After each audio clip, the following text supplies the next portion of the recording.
télévision Futur Média mbokk yi ñoo ngi leen di nuyu di rafetlu bu baax a baax ni ngeen àndee ak ñun benn waxtu du 1h jot na bisimila ñu yeggee leen xibaaru digg bëccëg gi ak la cay gën a fës.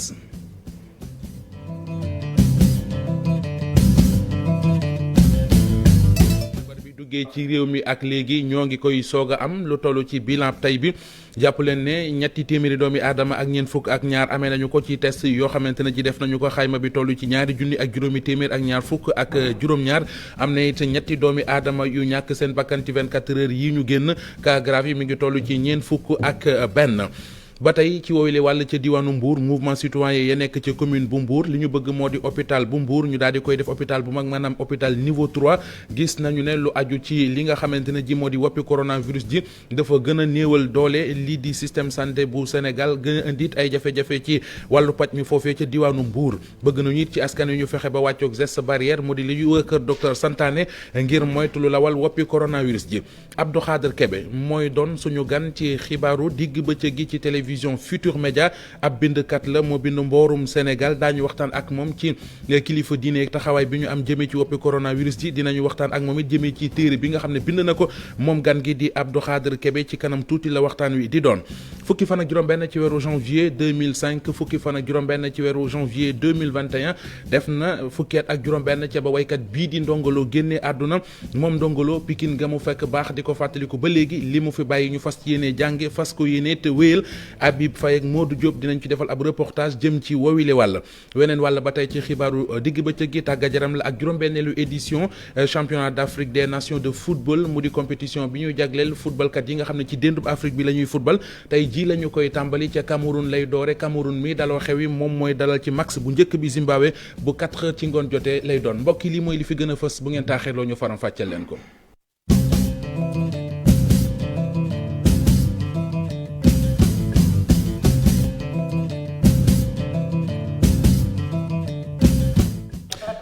ñoo ngi leen di nuyu bu baax a baax di rafetlu ànd bi ak télévision Futur Média ni ñu ko junjee woon ci bopp bi rek la ñuy duggee ak yéen ci yàkkali gi dooree xibaaru digg bëccëg gi ak lu ñeel woppi coronavirus ji ak tolluwaay gi tey jii Sénégal am na lu toll ci ñetti téeméeri cas ak ñeent fukk ak ñaar mu di loo xamante ne ji kon bi corona bi tàmbalee ci réew mi ak léegi ñoo ngi ko fi soog a gis cas yu ne toll ñu jël leen nag ci lu toll ci ñaari junni ak juróomi téeméer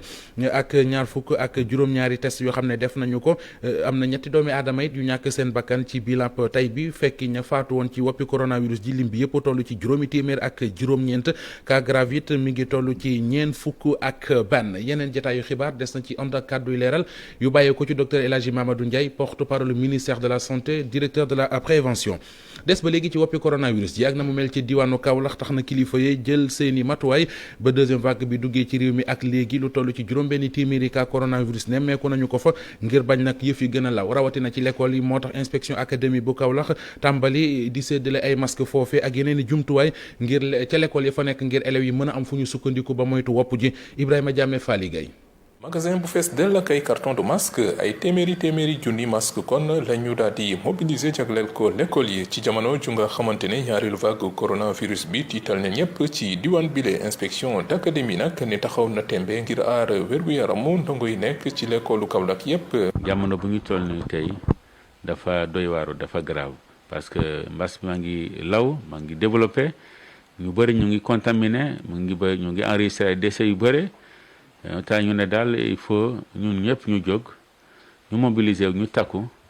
ñu solidariser wu ñu trouver solution ensemble. bu amee ay masques yu doy itam war na ànd ak ay produits de désinfection lu mel ni eau de javel gel hydroalcoolique ak ay lave-mains pour protocole sanitaire bi mën a yemb bu baax a baax waaye nag ci wàllu woowu inspection bi dotation bi ñu amoon ci vague bu njëkk bi lañ fi am. il faut que lave-mains ñu installer ko ñu réinstaller ko ñu commencer di ko utiliser. il faut que savon yi tamit ñu mën ko utiliser dañu ko jox école yi pour ñu mën ko utiliser kon waruñu ko denc ci école yi loolu pour consommation rek pour utilisation journalière. teg nag lii di mesure barrières yi ba mu met sëkk mbir la dëgg la waaye itam fexe ba ñu sàmmanteeg moom beneen mbir la. kon il faut ñu continuer di surveiller comportement élèves yi parce que ñoom dañu am comportement bu ñu ne comportement grégaire 1 2 dañuy regrouper nekk par 2 di langam di embranché wu tout ça là. kon moo tax il faut ñu surveiller élèves yi ñu waxtaan ak ñoom tout le temps comité de veille ak alerte yu nekk ci école yi comité yooyu ñu réactiver leen. bu weesoo mesure barrière yi la nag inspection d'académie daal dina jël itam yeneen mesure pédagogique di ñaan kon ñi di jàngalekat yi ñu organiser li ñuy duppee ay leçons de vie ci feebar bile maanaam gën koo xamal ndongo yi. ñeneen a ngi ñooñ ñi ngi leen di bàyyi xel bu baax a baax ci jamono ji ci woppi coronavirus ji mu di màgget ñi ñuy dëkkaaleel ci kër yi doon ñoo xamante ne ji taxawu dafa war ci ñoom nan la ñuy dunde ñu bari ci ñoom ñu dëkkal ñoo ngi leen di jëlali matuwaay di leen fàggul lu ñu mën di xaarandi nag ñàkk bi nga xam ne ñoo ngi koy séntu nee nañu bu dikkee buñ ci gisee njariñ ñoom ñëpp daañu ñàkku. Abdoulaye Diop Diafara Ba. benn famille bu mag fii ci Grand Yoff jigéen ji nekk ci ay yitteem mi ngi bàyyi xel ni mbas mi mag ñi la gën a yab. tiit nañu ci torop waaye nag nu daldi wii ci ndigal yi rek di moytum ndaje doo tàggoog sa masque foo tol fu mbooloo ne nga sori foofu loolu daal mooy sunu xalaat ndax ci mag ñi la gën a metti ndax mag moo làmb te yor na beneen feebar bu dul mbas mi te bu mbas mi ñëwee day gën a metti moo tax nuy moytu. beneen kër ci gox bi fii nag mag ñi ngi ñaan askan wi ñu bàyyi xel li docteur digale te boole ko ak ay ñaan. man damay jënd mag si jox suma waa kër bu ñu génnee tam dama leen wax takkaleen bu ñu ñëwee suma saabu ak suma wër de sawet laa teg foofu ci suma douche dem leen rakasu bu ñu rakasoo ba pare. feebar bi yàlla ak moo ko indi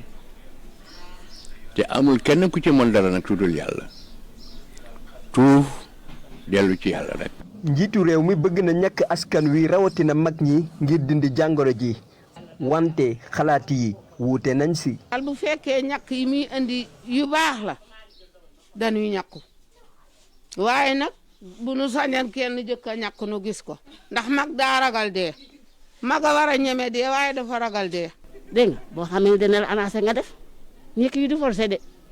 ku mu neex nga ñekku ku mu neexul nga toog kii booy demee kenn du la topp kon bu mu demee ba ñu lijjante ay ñàkku docteur yi jox ñu te docteur yi ñoo ñuy faj. duñu ko def bu dul ñàkku bu ñu amee moyen bu ñu ñàkku de bu mu ñëwee dinañu ñàkku waaw. bu ñu sukkandikoo ci rapport ANSD bu 2020 juróom-benn fukk ak juróom-ñett ci nit ñi dañuy dund ci kër yu bare nit bariwaay boobu tax na wàllante feebar bi di gën a gaaw. diwaanu Mbour mouvement citoyen ya fa nekk ñoom li ñu bëgg moo di hôpital ba nekk Mbour ñu def ko hôpital bu mag maanaam hôpital niveau 3 li tax moo di daal gis nañ ne woppi coronavirus yi tax na cooxe gu bari feeñ ca pajin wa foofee luñ ko gën a mën a yokk nag moo gën yamuñu ci ne it sàkku nañu ci askan wi ñu góorgóorlu wàccu ak li waa kër docteur santaane ngir moytu lu lawal woppi coronavirus yi ca boobu la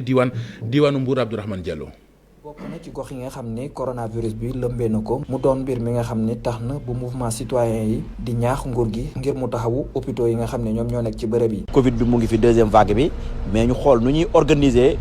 ba nga xam ne dinañ mën a bàyyi tamit nit ñi ñu mën a liggéey sinon dina metti trop parce que Mbour économie bi dafa basé wu ci yooyu ma lim muy transport bi muy restaurant bi. donc benn économie sooxee rek yeneen day sooxe. di lancer appel aussi le ministre de la santé que Mbour hôpital bi ñu jéem ko def niveau 3. bu loolu jàllee ñu jëm ñu octroyer ay ambulance médicalisée hôpital Mbour parce que hôpital Mbour ba léegi amul ambulance amul dara te Mbour war nañ toll foo xam te ne bu ñu feebaree fii nii muy Covid muy leen nekk war nañ ko mën a faje fii biir Mbour ñu bañ a déplacé oti di dem ci Dakar wala dem feneen pour faj ko. ci jamono jooju kilifa yu nekkee ci gox bi ñoom it tàmbali daal di joxe dund bi loolu rek ngir mbas mi jafe-jafe yi nga xam ne mu ngi koy indi ci kër yi mu wàññeeku. fan yi boo gisee boo demee fi nga xam ne fa lañ doon joxe ca Seko ba ñu ngi continuer avec les délégués de quartier ak population bi di leen jox li nga xam ni moom la maire bi indi dañu ko def nag ñaari pàcc bi njëkk bi am na lu ñu ci joxe bi ci des ñu ngi koy joxe te yaakaar naa ni sax avec suñu coopération décentralisée bi am na leneen loo xam ne aussi danañ ko waajalaat ndax comme mbir mi kenn xamul fu mu yem nii dafa am ay précautions yu ñu ciy jël. kilifa yi nekkee ci gox bi mouvement citoyen yi ñoom ñëpp nag di ñaax askan wi ñu fexe ba daal di respecter mesures barrières yi. dalal suñu gan ci xibaaru digg bëccëg gi ci télévision Futurs Médias di Abdoul Khadr Kébé ñu gën koo miin ci jili Abdoul Khadr Kébé dip bindkat ndombay tànk yi mu amee te bokk na ci di liggéey ci communauté rurale bu diwaanu Touba sëñ bi Kébé maa ngi lay nuyu bu baax a baax. waaw sëñ bi ñu ngi lay siyaare Ndiaye ñu ngi lay siyaare bu baax di siyaare sa téléspectateurs yi di bëgg ci invité gi ngeen ma invité fii. livre bi yaa ko bind mu di mboorum àdduna si di téere boo xam ne danañu ko waxtaanee ak yow ci kanam tuuti waaye li ñu bëgg a njëkk a waxtaanee ak yow mooy gis nañu tolluwaayu coronavirus bi ci Sénégal gisit ñi nga xamante ne ñoo di kilifa diine yi këri diine yi dégg nañu sëñ Mountakha Mbacké Bassir xalif général des Mourides dégg it xalif général des Tidianes Serigne Babacar Sy Mansour ak yeneen njiiti këri diine ci réew mi yëkkati seen kàddu di ñaax askan wi ngir ñu fàggu ci jàngoro ji laaj bu njëkk bi mooy implication boobee nga xamante ne ci diine yi wane nañu ko ci tolluwaayu mbas mi jàngat ban nga ci am. waaw di leen nuyuwaat bu baax rek di nuyuwaale kilifa jataay bi muy télé bi muy Youssou Ndour di bëgg tamit ci invitation bu am solo bi ngeen ñu defal ngir waxtaanee léegi waaye di wax ne li nga wax nii dafa am solo ndax xam nga mbas moom du loo xam ne nit a koy sos yàlla moo ko fi indi ku ne xam na ne tawat ji mi ngi sosoo siin bi mu sosoo foofu ci siin tamit ñu gis ne maanaam tas na fa bi mu fa tasee kenn xamul nu mu demee maanaam tawat ji bu ñu koy wax ba léegi sax xam gi ñu ko nit ñi war a xam des na moo tax bis bu set nga gis ñu ne lii dana ci am bu subaa ñu ne lee dana ci am xam nga daanañ wax ne tawat ji maanaam da nga gis ndax ñu ci jokkoo taxoo te tawat ji du tax mu wàlle am na gis nañ ko fi gis nañ ñoo xam dañ naan du tàngooree maanaam dana ko wàññi yooyu yëpp mais teewut bi loolu lépp amee tawat ji jóge fa dem Europe dugg Sénégal à travers ay nit yu fi dugg bi mu duggee itam wax dëgg yàlla nit ñi commencé di amuñu ci xam-xam bu leer docteur yi itam dafa mel ne ñu ngi ciy wax yu am solo mais léeg-léeg itam ay erreur di ci am yooyu nag yooyu yëpp bu amee dafa am loo xam ne wolof da ko yàgg a wax muy dana matte ak bul matte bul jox sa loxo maanaam ginnaaw yàlla dogal na ñun ñi ngi naan tawat ji gëm nañ ko gëmuñu ko ñu gis suñ kilifa yoo xam ne wax dëgg yàlla ñooy suñ kilifa jut ñëpp ku mel ne sëñ Mountakha jamono ju ne yaa ngi koy gis muy takk ay masque ku mel ne sëñ Mbaye Sy Mansour di suñu sëriñ moom itam yaa ngi koy gis jamono ju ne muy digale maanaam ñu bañ cee maanaam ñu jël mesure barrières yi nga xam ne santaan nañ ko kon loolu wax dëgg yàlla bu dee taalibe la ñuy woote war nañ ko mën a def bu dee ay jullit lañ kilifteef bu ñu amee kilifa même bu fekkoon li ñuy woo sax demewut noonu maanaam doyloo gu ñu leen doyloo war na tax lu ñu woo ñu jëm ca. ci sa gis-gis dana am impact. waaw war naa am impact parce que ku mel ne sëñ Mountakha bu demee ba arrêté lu yenn màggal yi lu mel ne màggalu Porokhane ku ne xam ne maanaam dimension bi mu am ci yoonu murid ak bu Mbacké Kajoor ak Mbacké Kajoor yooyu bu ñu ko arrêté rek li muy tekki mooy yëf yi xaw naa am lu mu demee ak donte nag man ni ma ko gisee état am na loo xam ne war na ko lu bëree bëri mu gën a xoolaat ni muy doxee par exemple tawat yi dañoo yaakaar ne rek maanaam ñu bëri dañ koo jëmale ci nañ jël mesure barrière yi et cetera mais am na leneen lu ci war a dolliku lu mel ne tey lii de réanimation yi ak respirateurs yi yooyu état waroon na ci investir bu baax bu ñu demee ba état jël lu toll ay 1000 milliards ñu koy wax ñu dugal ko ci xaalis bi te loolu gisuñu ko ci hôpitaux yi loolu itam maanaam boo ko xoolee itam lu doy waar la tey ji waroon naa fekk tey état jël maanaam dem ci benn espace bu yaatu maanaam mënoon na ci lu mel ne ay bâche rek bâche maanaam maa ngi jégalu ci baat bi sax muy drogue lu mel ne ay xel comme bâche seen bâche yooyu mënoon nañoo dem ci benn barab bâche fa lu rëy siin bi tawat ji amee dafa créer benn hôpital ci daanaka 15 jours ci tabax bu waaw ngandum hôpital boo xam ne faj ci ñu état tey xaalisam bu bëri bii muy jël te kenn xamul daanaka booy xool fañ ko dugal mënoon nañoo jël ngandum benn barab bu rëy bâche ko wut ci lii yu mel noonu dolli ko bu baax ndax fi ne nii boo xoolee bëri na ñoo xam ne dañuy dem ci hôpitaux yi fi ne bëri na li feebar bi liy rey dëgg-dëgg boo ko xoolee ñu bëri dañuy dem ci hôpitaux yi kenn du leen jël am na sax maa ngi dégg ay kàddu ñu ne am na yu ñu fa réservé pour ay kilifa ñëwee loolu tamit nañ xam ne peuple Sénégal ñëpp ñoo yem amul kilifa amul ñëpp dañoo war a topp mais xalaat boobu nga wax sax ci début bi ñu ngi ko doon doxee ba ci hangar des pèlerins defoon nañ fa lu mel ne ay centre de traitement ak yu ni mel léegi bon yaa ngi Touba bokk ci communauté rurale bi bokk ca kilifa ya fa ñu gis ne fan yit foofee nemmeeku nañu fa ay cas communautaire dégg nañ fa keroog 25 dégg nañ fa bu yàggul it 4 xaw ma 5 tolluwaayu mbas mi sensibilisation bi gëm-gëm gi ca Touba noo ñu ko mën a expliquer waaw loolu tam xam nga li ma la njëkkoon a wax rek tawat yoo xam ne ba léegi xam-xam bi bis bu set day évoluer tey dañ naan lii am na bu ëllëgee du moo waral nit ñi itam ni ñu ko war a gëmee duñ ko di gëmee boo xoolee tawat ji dañoo war a wax dëgg tawat ji ni mu demee tam d'abord war dañoo mën a wax ne tawat ji mi ngi dal nit ñi mais dafa am ñu muy gën a sonal ndax boo xoolee kat nangam % ci ñi muy dal du leen yóbbu fenn da ngay dégg tey ñu ne la nangam am benn footballeur lii dal na ko bu toogaat tuuti ñu ne fubali na kon cela veut dire que nit ñi duñ ko mën a jàppee lu mel noonu waaye kon ci gàttal communication bu jaxasoo moo ci am ak làmbatu gi moo indi loolu moo indi loolu ndax très bien allez-y bismillah ndax boo xoolee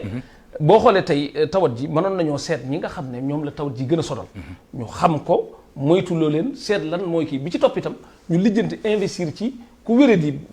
ñu mën laa fat mën laa toppatoo loolu man yaakaar naa ne bokk na ci li nga xam ne mën na ci am solo bi ci topp tamit mooy nit ñi ñu gën a fagaru xam ne tawat ji ginnaaw luñ xamul la ñu lañ xam ñu koy defandikoo bokk na ci lañ xam mooy jëfandikoo masque yi maanaam tëj say kii su ko defee état bi itam couvre-feu yi buy génne itam wax dëgg yàlla couvre-feu boo xam ne da nga dem ba ca maanaam jamono yi nga koy génne li muy gën a indi mooy ay tawat parce que boo xoolee tey nit ñi bu ñu raj loolu pour ñibbi seen kër yi loolu franchement tawat lay gën a jot kon man gis naa ne li ñu waroon a gën a def mooy yokk ko ba nga xam ne dana àgg foo xam ne maanaam nit ñi buñ fa ñu war a yem lu mel ne ay 22 heures et cetera loolu dana doon loo xam ne dana amal njëriñ population bi te wax dëgg yàlla ñu jox la pouvoir tamit li ngay def it nga koy def maanaam te kenn maanaam da nga koy teg ci sañ-sañ wala tañaxu wala yoon loolu tamit ma ne ko day nuroog li wolof naan tuba yu bàyyi jagal xotti fii taf fii waaw lii livre la boo xam ne yaa ko bind mboorum àdduna si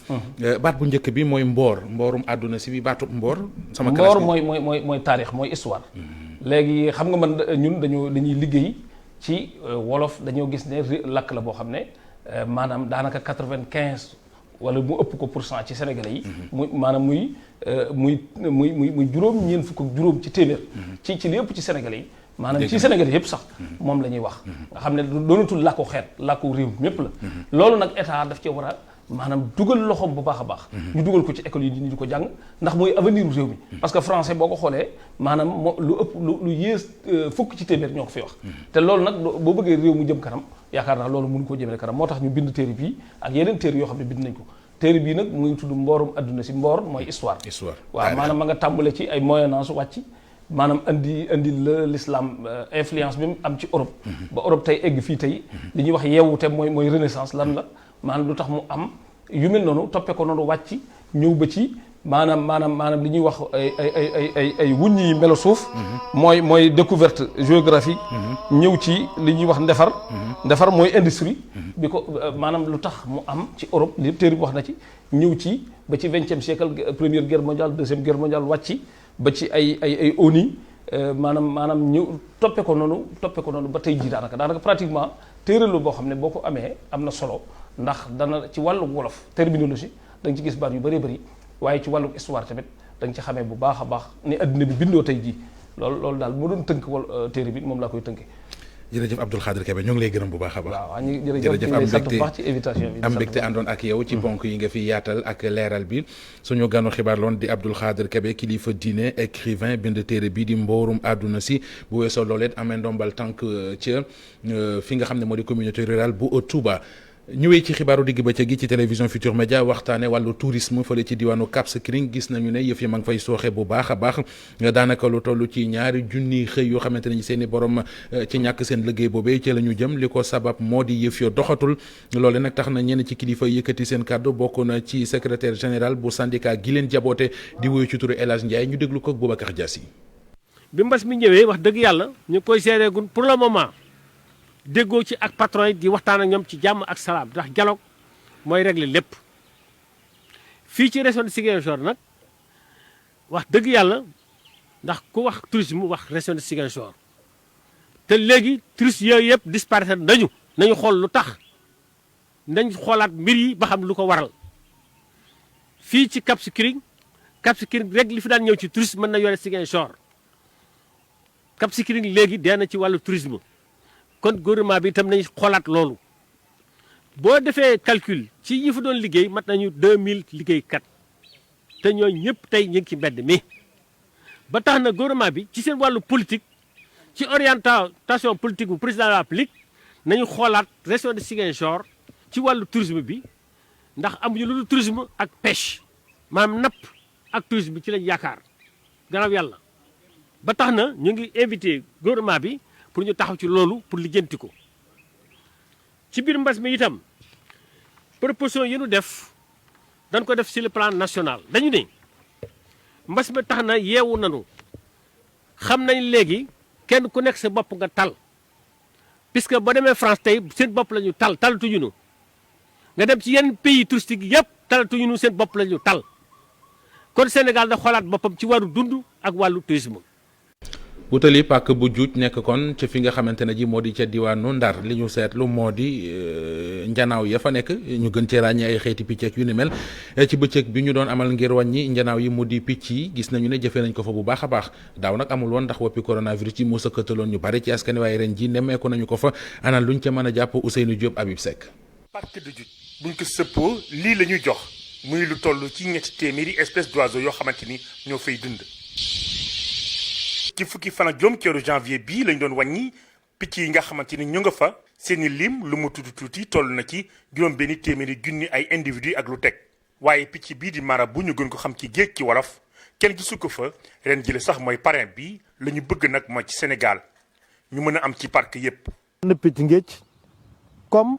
oiseau parrain dafa nekk picc boo xam ne dañ ko daan xool fekk fépp ci biir Sénégal tey néew na léegi foog ko fay fekkee. ci at bi ñu génn nag touristes yi ñëwuñu ci parc de Djoudj naam de ci atum 2019 fukki junni ci ay visiteurs lañ fa nemmeeku woon mu mel ne kon pandémie Covid 19 bi indi nag ay gàllankoor ci doxalinu parc bi. Covid bi bu mu ñëwee ba léegi am tubaab yi wala ñu doon ñëw visite parce que du tubaab yi rek ñoo doon ñëw visite fii loolu aussi dañ koy wax. nag Covid bi tere na vraiment visiteurs yi ñu mën a ñëw xool lu fi nekk si. ñaar ci projet yu mag ñu daat koy taxawal bokk na ci dundalaat parc bi. waaye tamit tooke yiy jugee ci tool yi ñu mën ko fàggandiku. que le Luxembourg. Luxembourg daf ñuy jàppale ci lu jëm ci wàllu liggéey bi nga xamante ni sumb nañ ko ak ñi nga xamante ni waa UNESCO itam jàpp nañ ci liggéey bi ndaxte li ñu bëgg mooy fexe ba lu jëm ci wàllug yenn ci tooke yi nu mu daan dikkee ci parc bi loolee mën a dakk ndaxte dafay andi jafe-jafe ñu jàppale nag loolee bu fekkee ni daal nañ koy xeex dina tax parc bi dina gën a mën a nokki di jàppale ngir lu jëm ci wàllug yenn ci garab yi nga xamante ni dañuy ñëw ci parc bi di ko yàq wala boog ñu koy muur loolee mu mën a dañ moo tax nag léegi saa ay kamar lañ fi indi gi ni mel ngir mën leen a jàppale loolee mën ci jóge ndaxte li ñu bëgg mooy parc bi nekk parc boo xamante ni day gën a nokki. de telle sorte que le site retrouve un équilibre. pandémie Covid 19 bi nag naam indi nay loraange ci parc bi ndax touristes yi ñëw nu waaye nag juróom benn téeméeri junni picc yi nekk ci bërëb bile ñu ngay nokki di baar na mu leen neexee ndaxte bërëb bile benn touriste nekkatu fii. fukkeet ak juróom-benn ci ren ca ba waykat bii di ndongoloo génn àdduna ci pàttali bés ñi tey la woon fukki fan ak juróom-benn ci weeru janvier 2005 Pikine ga mu fekk baax cosaanoo fa doon ko ndamoo ba léegi ñoo ngi koy sago li mu fi bàyyeeg la mu fa liggéey ci wàllu way tax na it artistes yu bari di gune bëgg a sóobu ci way ngir def ne ndongoloo baa ñu raw ko li mu fi bàyyi am na ñu yéene taxaw ci ba dara du ca faat Habib Faye Modou Diop. ndongoloo doonoon waykat juddoo fii ci diwaanu Pikine ñoo ngi koy jooy ba léegi gannaaw fukki at ak juróom benn ba mu làkkoo 16 janvier 2005 Ndongo Lo jóge ci àdduna xol yi tiis lool te it nakar gane ay ñoñam li mu mujjee woy keroog mu ngi naan amam duma taxa soppeeku géwél lay doon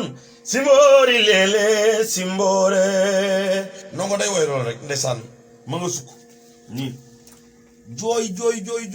jooy ba mu jooy ndeysaan fomp rongo ñi rek téyewaat ndeysaan micro bi di woy daa woy tuuti rek sànni micro bi. mu doon ñenn ña nga xam ne ñu yàgg gunge Ndongo Lo la ñu woon rawatina ci carrière am moom maestro Biram Ndaw fàttaliku. man woyam maanaam il était talent il était doué Ndongo Lo dafa nekkoon koo xamante dafa neex a jàppale parce que li muy wax ku am wéeruwaay doo yomb ba wax. mais moom dafa amoon maanaam wéeruwaay. artiste bi la mu bàyyi fii ci diwaanu Pikine doon na loo xamante nit dara dootu ko fay ndaw ñi ci seen boppam it di xuroy ci moom. am na fu mu fekkoon Pikine parce que bu njëkk ba nit ñi dañoo jàppoon ni Pikine banditisme moo fi am affaire saay-saay ak yu demee noonu mais tey jii Ndongo Lo moo tax ñu bëri tey jii ñeme ñëw Pikine ñu bëri tey jii xam ni Pikine dafa bokk ci wàllu musique ci Sénégal parce que tey booy déglu woyam boobu mu naan lu mu guddi Pikine laay financé loolu jël na Pikine yóbbu ko ci beneen dimension. man su ma deewee laay jooy ndax kuy dund kenn xamuloo boo dee kenn la jooy. si maam moom moo tax ma xam ko ba ma tax ko ñu am ci doom muy doom bu góor ma tuddee ko boobu man bi ma koy tuddee sama doom bi boobu mi ngi dund. waaw mooy sama taabu góor. photo album ba mu mujjee génn wane ca ginnaaw ca décembre 2004 la woon Ndongo Lo mel ni sax ku doon tàggatoo xel yépp xamoon nañ ne da leen doon tàggu doonte album àdduna bi mooy bu mujj. dimanche 16 janvier 2005 Ndongo Lo nekkoon yaakaaru musique sénégalais noppi ila abada. Ndongo Niang ñu gën koo xam ci Ndongo Lo comité d'organisation bu Jeux olympiques de la jeunesse bu Dakar 2026 ak ministère infrastructure signé nañu ab convention boobu la ko tax a jóg bokk na ci yenn ci barab yi nga xam ne dañ ciy yëngu ci wàllu tàggat yaram ñu gën koo defaraat bu baax a baax waaye it jéego yi gouvernement Sénégal dëkkee ngir lu gën a ñoŋal infrastructure sportive yi ci réew mi ñu gën ca taxaw ba dara du ca yàqu ngir njariñoo ndaw ñi Ousseynou Diop Habib Seck. convention maître d'ouvrage délégué dox ci diggante AGEROUTE ak comité bi nga xamante ni mooy saytu lépp lu jëm ci wàllu jeux olympique de la jeunesse yu ne wala amal ci Ndakaaru ci atum 2026 ci seen i kaddu defaraat yenn ci bërëb ya dina gën a taaral lu jëm ci wàllu jeux olympique yu ñu war a amal ci Dakar ci atum 2026. L'acte que nous posons. ñu jëmal tey am na solo loolu day wane rek ni lu jëm ci wàllu dëgg bi nga xamante ni nguuru Sénégal daal na koy dëggu ci jàppale bi mu war a jàppale mouvement olympique ngir ci atum 2026 yi nga xamante ni moom la ñu jëm di ci amal jeux olympique de la jeunesse yi loolu lay mën a jaar ci yoon waaye tamit ñu taxawalaat yenn ci ay bërëb yoo xamante ni day méngoog jamono. La 4e édition des JOJ. française de développement dina nekk ci seen i wet daal leen jàppale ngir la nga xamante ni bëgg nañ ko ci tabax yooyu ñu mën ko amal ci nañ ko bëggee ngir wàllu tàggat yaram bañ fay def méngoo ak nañu ko bëggee. épreuves sportives de la jeunesse. ci bërëb yi nga xamante ni sax dañ ko defaraat yeneen liggéey dañ ko fa amal ngir lu jëm ci wàllu dem ak dikk ba gën a yomb waaye tamit mu gën a méngoo ak jamono. plus encore pour donner. liggéey yi bokk na ci taaral stade Iba Mar Diop defar ko ba mu méngoog jamono piscine olympique bi itam ñu taxawal ko parc adjacent bi nga xamante ni jëm na ci wàllu Tour de l'Oeuf ñu daal koy taxawal ak caserne Samba Diéry Diallo ci loolu daañu ci rax yenn ci prox ndoll yi nga xamante ni wër nañ ko ñu mën ko defaraat méngale ak jamono ngir gan yi nga xamante ni ñoo fi ñëw bu ñu ñëwee daañu mën a xam ni daal nañ koy defar ci na mu waree. Ce programme d'envergure appelé programme d'amélioration. ci kàddug Mansour Faye di ministre bu yore lépp jëm ci wàllug infrastructure liggéey bile daañu ci gën a dugal seen i loxo te AGEROUTE la ko ca war dina ko ci def ngir gën a mën a taaral bés bi. mbégte loolu ci signature de convention bi nga xamante ni tey amal nañ ko lii nag du ni guleet ndaxte waa AFD yàgg nañuy jàppale état bu Sénégal ñun ci la nga xamante ni moom la ñu mën daan ci def suñu kamtilay kattan ngir lu jëm ci wàllu jeux olympique yi am ci atum 2026 fii ci diwaanu Ndakaaru ñu daal ci dugal suñu loxo waaye tamit méngale suñu liggéey ak niñ ko bëggee. AFD yàgg nañuy jàppale ndaxte xam ngeen ni liggéey yi ñuy amal ci wàllu érosion côtière bi ñoo ci dugal seen i loxo yeneen liggéey itam yoo xamante ni fii ci Ndar la ñoom teg nañ ci dugal nañ ci seen i loxo li leen nag moom la ñu njëkk amal ci continent bu Afrique Sénégal am kon sas bu rëy mu mel na kon ñëpp dañ ci war a dugal seen i loxo. championnat d'Afrique des nations de football de mu di CHAN dinañu tàmbali 6e édition bi tey jii ci samedi ji xew wi di amee fële ci réewum Cameroun mi dalal xew mi sax mooy njëkk a football ak Zimbabwe bu 4 heures ci ngoon jotee ci la ñu koy football fàttali na xeetu compétition boobee ñu ngi ko jagleel footballkat yi nga xam ne ci seeni réew la ñuy football. lu ci mën di am ak résultat yeeg bay topp ci diggante Cameroun ak Zimbabwe ginnaaw bi Mali ak Burkina Faso ñooy football 7 heures lay doon ci ngoon dinañ leen ko yegg yooyu les résultats ñeel CHAN bay am ca Cameroun foofee mbokk yi fa la ñu yem ak yéen ci xibaaru digg bëccëg gi ci télévision Futur Média amoon mbégte mu yaa àndoon ci ak yéen di leen ñaanal kenn dalal jàmm.